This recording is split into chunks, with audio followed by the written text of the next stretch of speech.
Hello，大家好，歡迎收睇積積嘅教學影片，又嚟到我哋免費圖解資源嘅時間啦。不知不覺咧，已經嚟到第16堂啦。咁啊，今日嘅積片呢，就以組形針為主，希望同學咧可以把握呢個機會，好好練習一下組形針。因為先前見同學交功課呢，啲組形針咧可能力度控制得唔係咁好啊，所以每一片嘅大細咧都有啲唔一樣。咁希望同學趁住我哋第16堂呢一個由組形針去組成嘅積片呢，可以好好地有多啲機會練習啦。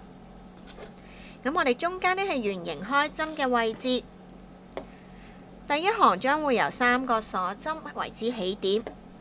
咁呢個呢係2個長針組成嘅組形針，跟住係3鎖，然後3個長針針腳組成嘅組形針。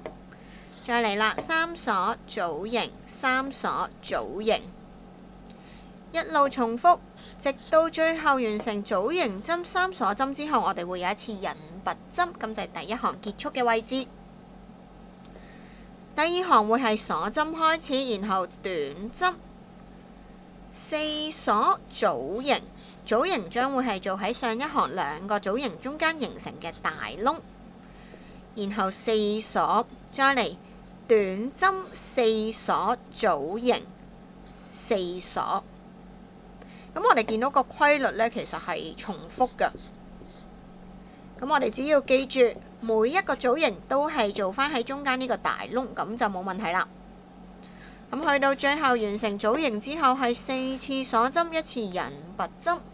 咁今次呢個積片呢，總共只有2行嘅啫。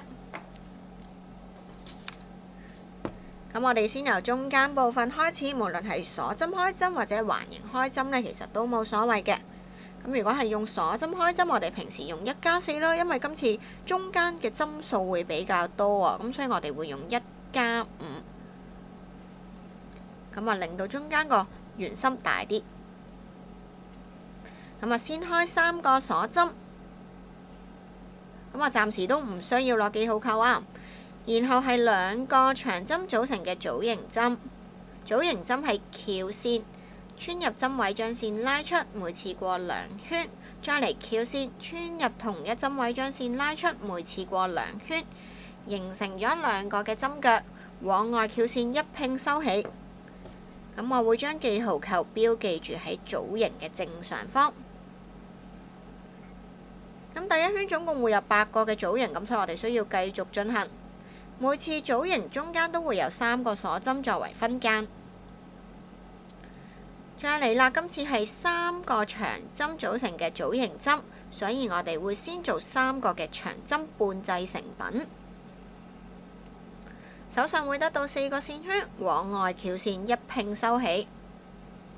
再嚟3次鎖針。而家老師進行緊嘅係第3個嘅組形針。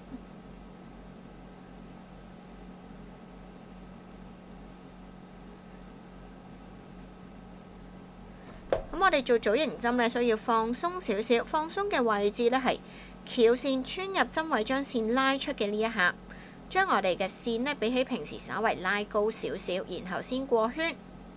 咁我哋做出嚟嘅組形呢就會比較飽滿啦。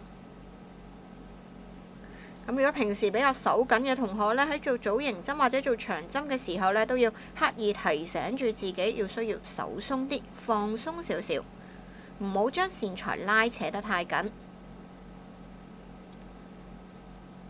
咁我哋記住做組形針，每個組形針之間必須有3個鎖針作為分間。因為啲同學有時做組形針呢，做得太忘我，就會忘記咗中間嘅3鎖針啊。咁如果遺留咗中間3個鎖針嘅分間呢，會影響到我哋下行嘅花樣㗎。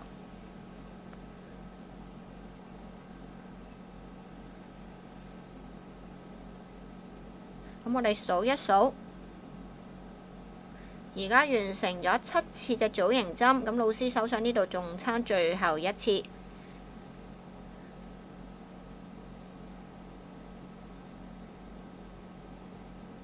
完成埋最後1次嘅組形針啦。3鎖針之後，我會返去記號扣呢一個嘅位置做1次引拔針。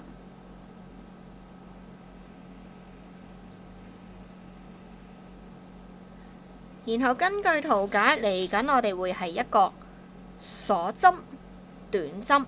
短針係落返剛才引拔嗰個位置㗎。先做鎖針，然後短針喺同一針位嘅，立即加上記號扣，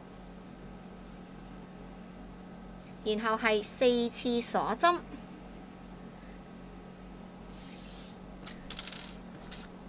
再嚟組形針直接落大窿，4鎖短針，短針係對返上一行嘅組形針針位。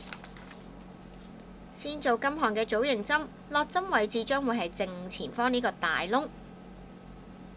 咁同剛才一樣，係由3個嘅組形、3個嘅長針形成嘅組形針。完成組形針之後係4鎖針，揾返上一行嘅組形針針位呢度做返一次短針。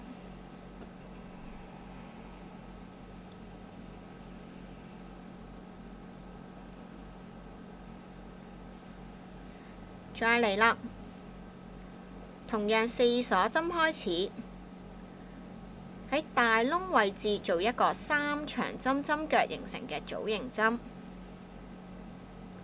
然後4鎖針作為結束，降落返嚟上一行組形針嘅 V 字針位，完成一次短針，咁樣就做咗第2個嘅花瓣。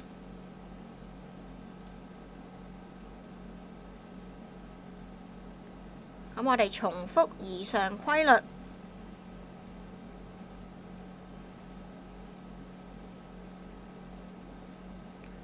每次都必須要返返去上一行組形針降落，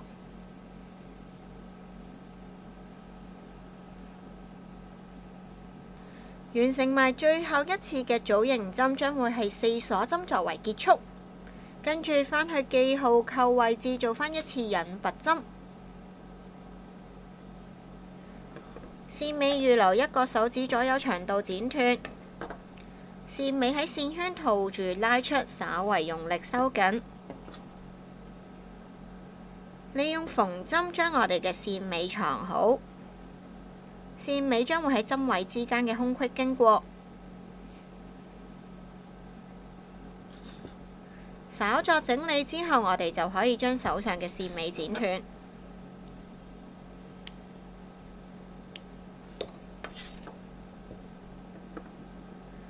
咁我哋呢就成功完成咗我哋織片練習嘅第16個嘅作品啦。咁今次呢就用組形針為主比較多。我希望大家呢都喺今次嘅織片練習入邊呢，可以盡量控制到自己勾織時候嘅力度控制啊。